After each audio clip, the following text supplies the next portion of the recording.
When Randy asked me what kind of hunt I wanted to do, I told him I definitely wanted to do an archery hunt. He said, what about mule deer? And I said, sure, absolutely, that'd be great. I want to show someone like Michael who's really excited about archery mule deer hunting and what Nevada has. For me, when I think Nevada, everything is dry and hot.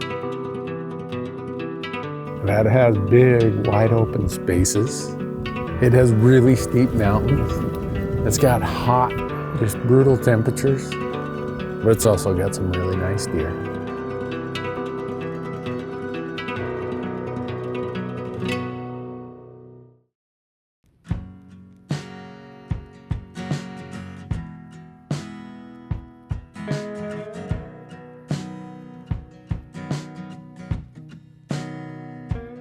You know, one of the fun things about hunting with the folks from Leopold, and I've hunted with quite a few of them, and when I ask them, hey, you want to go on a hunt with us? They say, yeah, but we want a serious hunt. That's just kind of the type of people that they hire, the type of people they are. Last year was actually the first year that I hunted mule deer and used a rifle on that one, so I had to try it with a bow. And I knew it was going to be really hard, and the terrain is completely different from, you know, where we live in the northwest part of Oregon and stuff, and so I had to give it a shot. There's one bad thing about Nevada, it's got little prickly things everywhere. And if you lay your air mattress down on them and then you put all the weight of your body on that air mattress, in the morning you're gonna have an empty air mattress. Just saying. We both had long drives. Michael, he was smart. He split his into a 2-day drive. We came down from Montana, left early this morning. And now we're here. We're getting camp set up. We're waiting for my buddy Scott Jones. He's coming over from Washoe Valley. And he'll have his trailer that he always brings, and we gotta go find some deer. A lot of times the quality of a hunt is defined by who you share it with. To share a hunt like this with Michael, it definitely is adding to the quality of the experience. He's just everything you'd want in a hunting partner.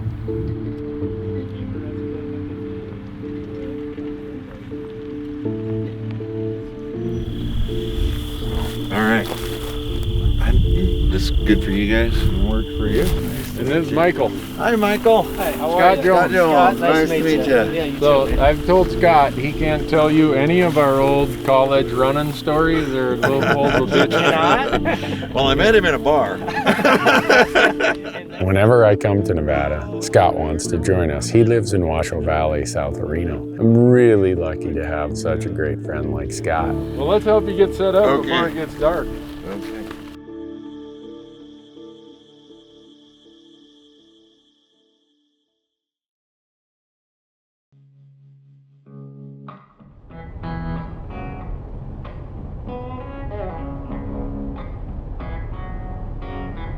You just never know in Nevada. You glass and you glass, nothing in this basin, nothing in that basin. Then you go to the 3rd or 4th or 5th basin and there are bucks in great abundance. 1, 2, 3, 4. I see 5 of them now. We have 6 days of hunting. If we got 6 stalks in 6 days, that would really, really be good. We'll leave this little guy and these 4, and the other 7 that ran off. There wasn't any of those that were very big, so. Too much energy too, because they were running away. Yeah. When you see bucks up on the very pitch that are just kind of confidently meandering, those are the ones you know Yeah. you want to go after. So, Right.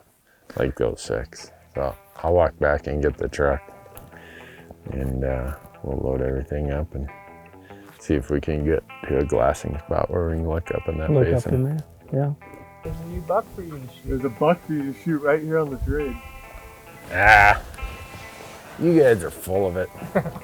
It's a 4x4 with freaking brow tine. What the heck? We saw a buck. I don't know, he's not that wide, but he had 4 on one side, 3 or 4 on the other. So you don't want him, Michael. I want to see you shoot him. All right. When we were planning this hunt, I told Michael, I said, he gets first choice at everything. But as quick as he says no, the first day I might try to prime him a little bit, but after that, like right now, I'm done priming him. He said no multiple times, so I'm going. If it was day 3 when you said no, I'd be halfway up that hill. Day 3, we would have seen him and you would have been driving the truck and I would have been already headed out. Okay.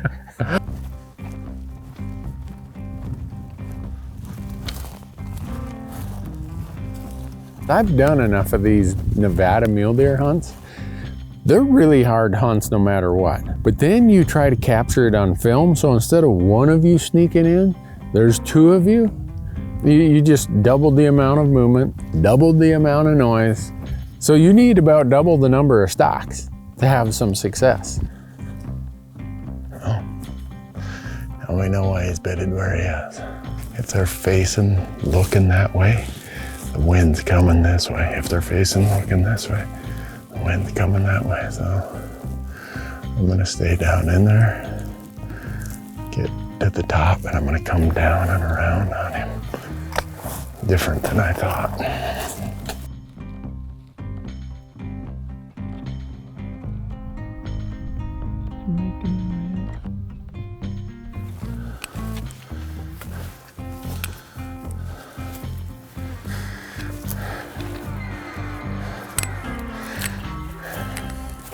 You want to stay hydrated here.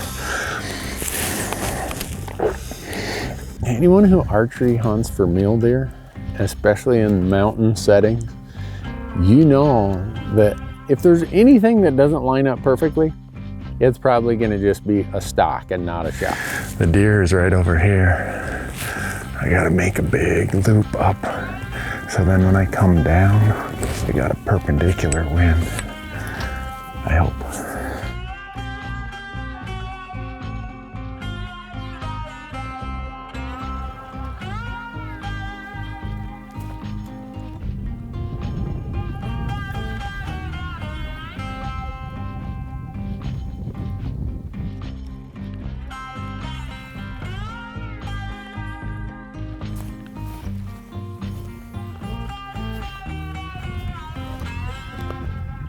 Yeah, there he is. And if we would have had just a little less terrain in terms of steepness, I think we could have been a little quieter.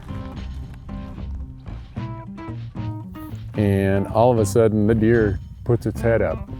And that's usually an indicator that they saw something or they smelled something.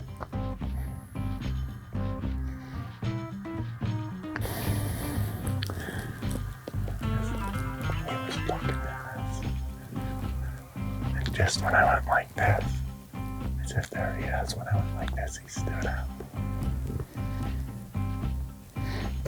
46 yards.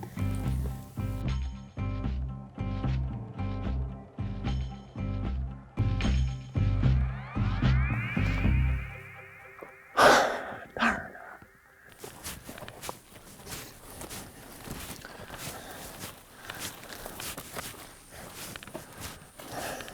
It's so steep on that face and it's rock and shale. If it was flat, you could go quieter, but you're trying to keep from sliding down the hill and you can't be quiet. I think he heard us. I think so too. Is it pretty hot on that face? Oh, it's like opening an oven. You can't come to a hunt like this and think, oh, everything's gonna fall in place right away.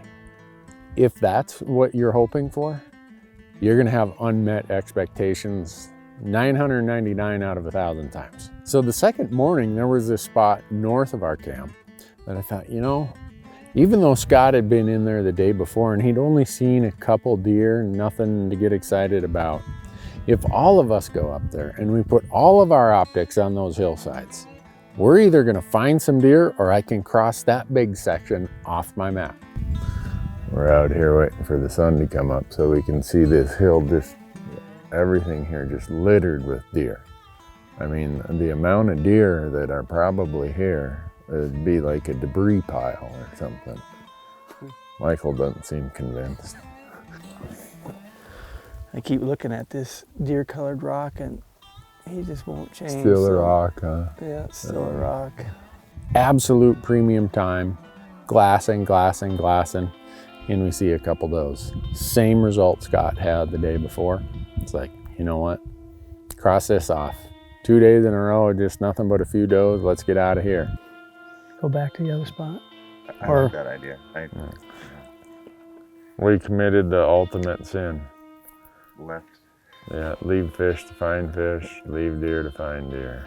One of the things that happens for the first, I'd say 2 days, maybe 2.5 days, is you're almost scouting as much as you are hunting when you come to a new unit. So if you can find some bucks, or at least some general locations where there are groups of bucks, you stick with them, you'll get your opportunities. So we're back to the spot we were at yesterday. And just gonna pick it apart. We're here for the duration. We're gonna find them and we're gonna go get them. Sure enough, Michael turns to me and says, "You aren't gonna believe this, but there's a bunch of deer bedded under the same exact tree as yesterday." It's like deja vu. Yeah, same tree. What are the odds of that? That's so funny. And he and Marcus grabbed their packs and up the hill they went. You really spend so much time behind glass, but when you do go, boy, it's a physical challenge and just real tough.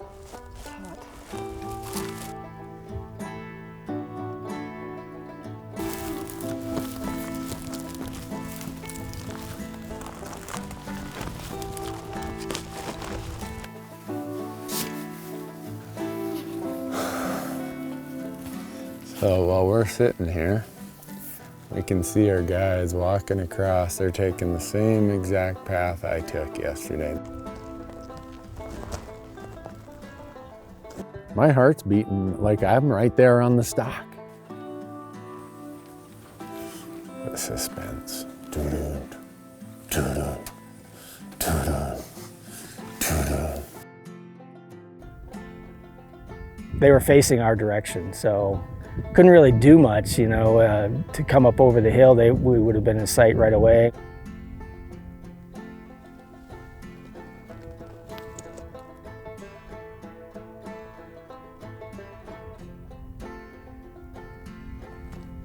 They were gone just that quick, you know, and yeah, it just didn't work out.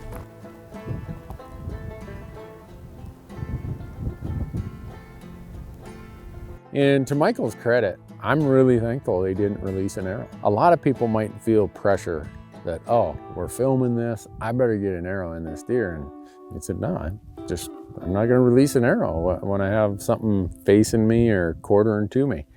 And I'm thankful for that. You know, that's just the right thing to do.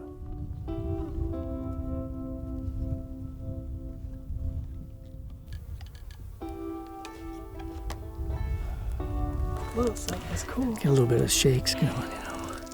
So close, I could see him, and I could see that he was looking right towards us, but he didn't know we were here. Obviously, couldn't smell us, but with the other one looking towards us also, couldn't really do anything. Well, all 5 of them went around and down, but last night we came in here and there was more bucks under these same trees again. I figure we're gonna challenge them by stealing their tree from them. See what happens.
It was so close, but not close enough.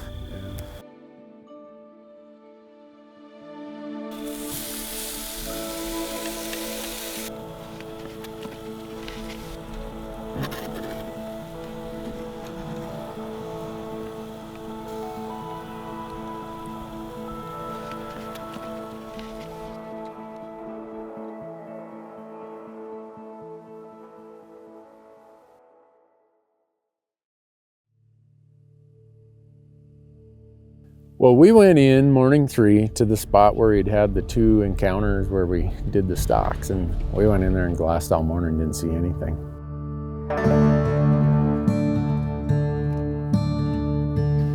Well, I think our only hope is that Scott Jones spotted a deer this morning. That would be nice to hear.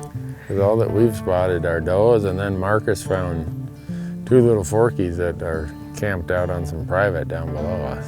You know, once you find that something is working, you try to find similar looking locations. I'm looking at my Onyx, I'm like, well, just south of us here, about, I don't know, 3-4 miles, there's another spot that looks just like this with a lot of springs, really steep faces. Let's go check it out.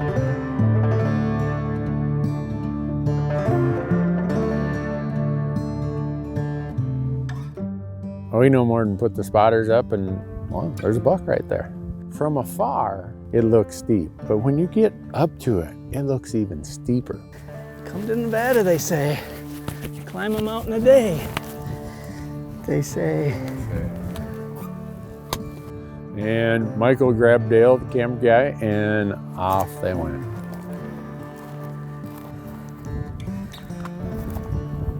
They went up that hill. It was so brutal. It was so hot. At least it's a dry heat.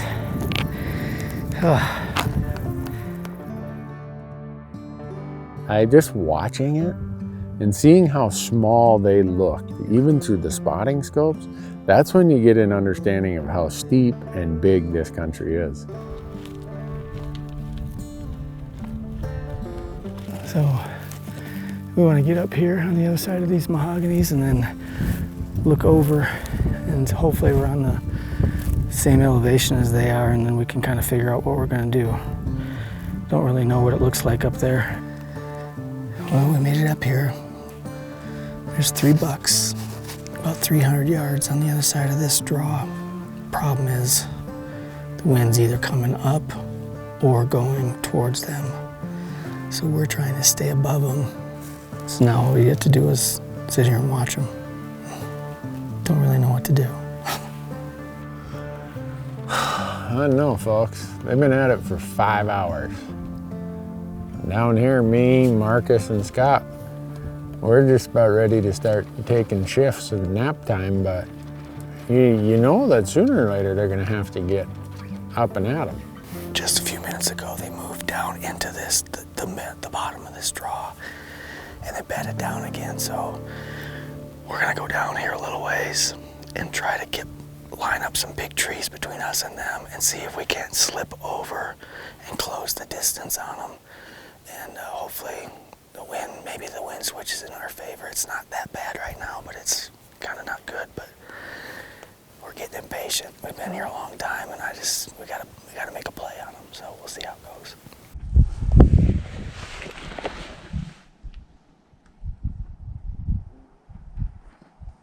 Yeah, they're running now. That's not good. They're on the skyline. Going over the skyline, on the run. Yeah. So, bummer. Bummer. We had a pre-arranged meeting place, and Marcus and I drive up the hill and start terracing across the foothills. And I parked the truck. I'm like, well, they'll be able to see the truck here and hike down to it. And Marcus is out on his telephone talking to his wife, and I see him hit the deck. I'm like, what's going on? And he comes back, he said, there's 2 bucks bedded right below us. I'm like, you gotta be kidding me. This is crazy. Those guys climb up this mountain for 4 hours and don't even get a stalk or a real shot. And we got bucks right here bedded. Well, I get about 150 yards away, and all of a sudden, a doe. It's like Jack in the Box. They're popping up all over. And then a little 3-point pops up. And I'm like, oh man. And they're looking right at me. And the gig was up.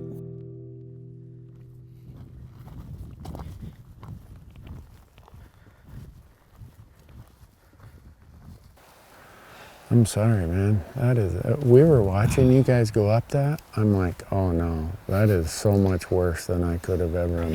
Yeah, it was pretty hard. I'm sorry, No, man. it's okay. You know, I mean, you never know what happens when you get up there. But there's a ton of deer right down in there. There's a group of deer over there. No, I like the idea of coming here and just... No, I think if we were Come down up by that the way? highway, Oh, and just glass from there, in yeah. glass, this, where all this water is here, you're gonna kill a buck in here tomorrow. Boy, that sounds good. So one of the good parts about the stalk that really didn't work out for me on the evening of day 3 was we realized how many deer were there. And once we got above all these springs, it's like, whoa, this is really good habitat. The morning of day 4, we were there before the sun came up, and every one of us are just on these big walls, these big high faces with spotters. So what the plan was, we'd seen a bunch of bucks disappear in some of the lower foothills. I told Michael, I said, you know, if you want, I'll drive you up there and we'll stay behind the ridges and you'll hike over and up and you'll be able to overlook all of those springs and all that really good habitat where those bucks were last night. I think we eventually saw a shooter, and I don't know, it was a little over 1,200 yards away, and just as we got down there, we looked to the right and it had actually moved out without us seeing it, and it was gone just that quick. 60 yards. I should have just got down. We started eventually walking back in that same direction because eventually that's where we had to go anyway, and then we ended up watching it bed again with the same doe.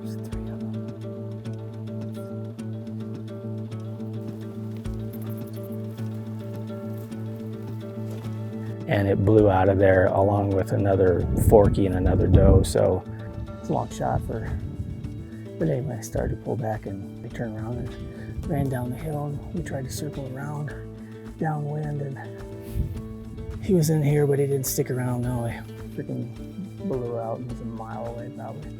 Eventually we just said, well, that's it. Let's just grab our packs and go, and put our packs on, turn around to start to head out from behind these bushes that we were in. And here comes that forky and that doe again coming right back straight to us. So if we move a little bit that way, then that big bush right there is going to be in between us.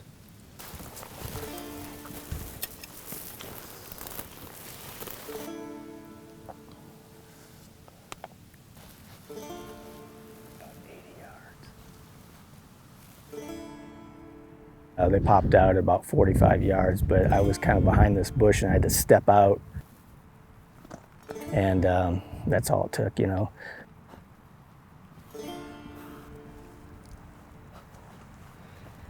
Can't believe that. It was about 47 yards, give or take. But I couldn't step out from behind this bush. I think the important thing is a lot of people think you're going on a hunt, especially if you're going with somebody like Randy or a guide or whatever, that they think it's just an automatic, you know, that you're just going to go out and fill a tag and it's going to be over and done with, and, you know, clear a spot on the wall, right, and make some space in the freezer. And for me, it's a great adventure to come, whether it's successful or not. It's a win. It's great hanging out with Randy and the guys, and you know, I mean, it just pulls everybody closer together.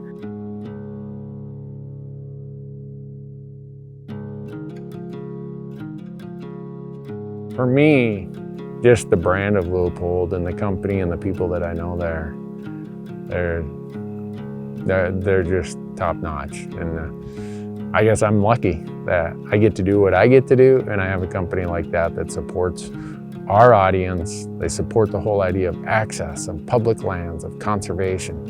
And it's such a perfect fit for what our message and what our brand is. Well, this morning we went to the spot where we had a stalk each of the first 2 days. And I think it'd be politely termed a dud. Yeah. 2 little forky spikes and then a bunch of does. And now we're back to the spot where we've been seeing all the bucks, but we got here later, unfortunately. But hoping one will be bedded in a place that we can go make a stop. So that means don't look at the places where they have don't look been. at that stuff way far away. Yeah. Look like in the bottom half, Michael. I'll try to do that. Pull out the spotting scopes and looking, and I don't know, we're probably into it half hour, 45 minutes, and I noticed there's a group of deer standing in the shade, and they bedded down, and after enough inspection, we could tell that they were a group of bucks and maybe a doe or 2 in there. There's one out in the sun there, 2 of them. What do you think? Well, it looks like we can get close, and the wind's pretty good, and there's no cliffs in between us and them, and so, I mean, it's the best looking stalk that we could have possibly wished for, I think, out here. Yeah. He said, well, it's the last day, I guess let's go for broke, and yeah, grabbed everything and took off walking.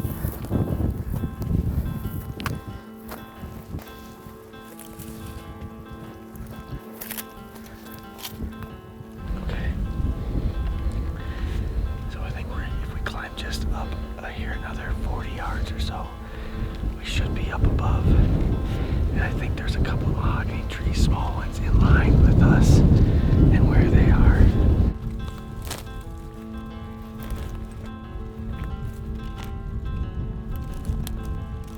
You know, we're at Loophole, we're always trying to get out in the field and really put our products to the test. And you know, you can design a bunch of products and build them and put them out there, but unless you're actually out there trying them, you know, yourself, you're really not going to know how well they do. I mean, it's great to hear the feedback from Randy and guys like him, but it's also great to be out here and try to test those products as well. So, I see 2 of them down there. One is a 3x3, and then the other one is a doe. Even while the guys were way over, way out of sight, way out of scent, the deer would get up, look around, feed a little bit, go lay down. And they would take turns doing that. And it's like, man, I hope that those deer don't just fidget themselves away. They're like about 110 yards away. They just keep staying about 100 yards away.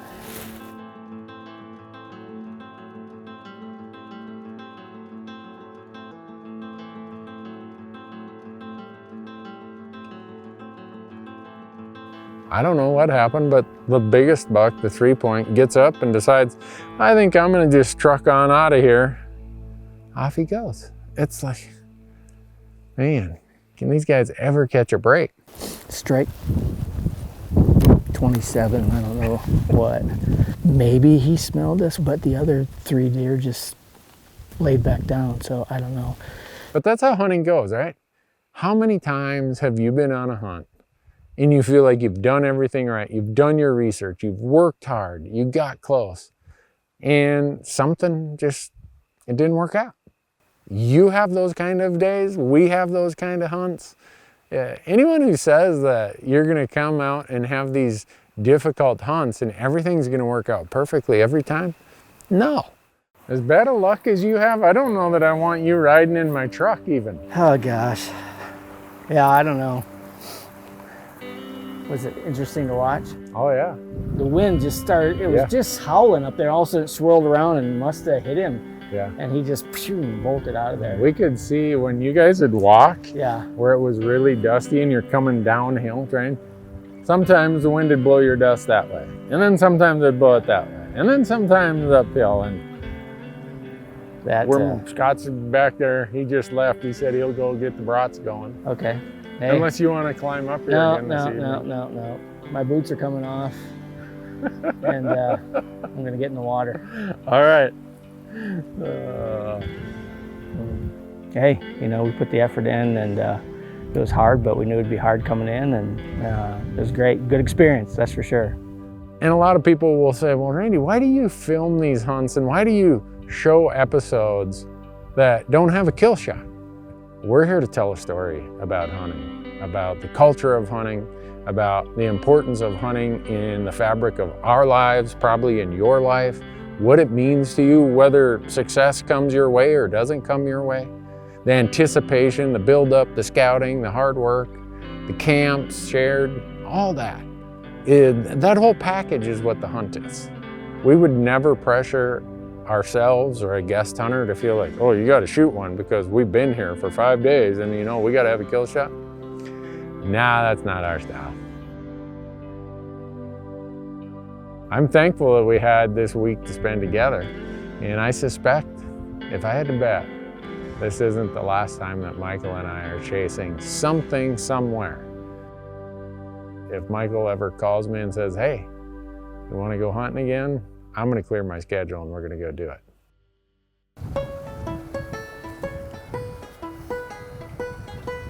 Great big old horny toad, look at that. They usually don't, they get that big sometime.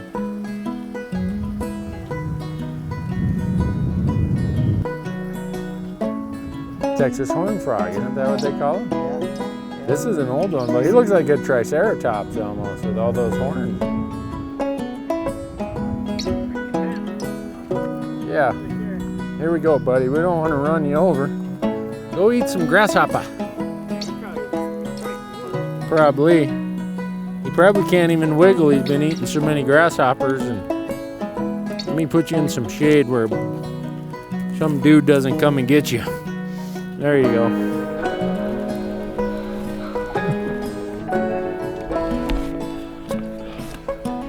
That was fun, man. Oh,